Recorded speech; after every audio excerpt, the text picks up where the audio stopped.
Hi, my name is Fumi and I am a registered psychotherapist.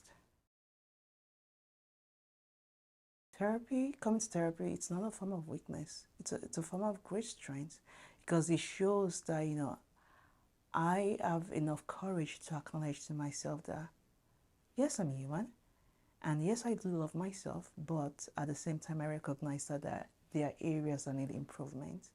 We need to always grow as human beings. And part of the growth is really acknowledging where those areas that growth needs to happen. And if we don't do that, how do we grow, right? Most of the clients I work with are women, and I also focus specifically on women of color in particular because part of the issues I address with clients is racial trauma. So trauma resulting from, racism or just experiencing someone who sounds and looks like me, experiencing something that was traumatic. So that's an area that I do specifically address with some people of color in therapy.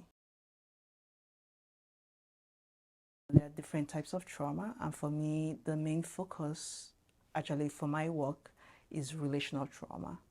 So, relational trauma is trauma resulting from relationships we've had in our lives. So, relationships with maybe our caregivers, our parents growing up, or anybody that was a caregiver, or for women who were in abusive relationships. Common things that clients will share with me the first time is I feel anxious or I feel stressed. And when you talk about what the goals are, it's like I want to stop feeling anxious, I want to stop feeling stressed, right? Well, at the end of the day, when we start to ask questions around, oh, tell me about your childhood, or tell me about anything that's occurred in your life that was traumatic or significant enough for you to say, I still remember that vividly. I'm not able to move beyond it.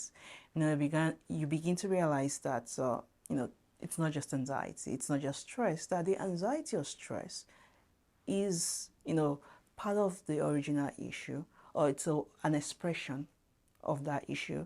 But beneath that is maybe other things like trauma going on, other things like, self-doubt, self-esteem concerns, all showing up in the form of, anxiety. And that's when we really want to work on, your goals in an ideal world. If you were living the ideal life, what would that look like?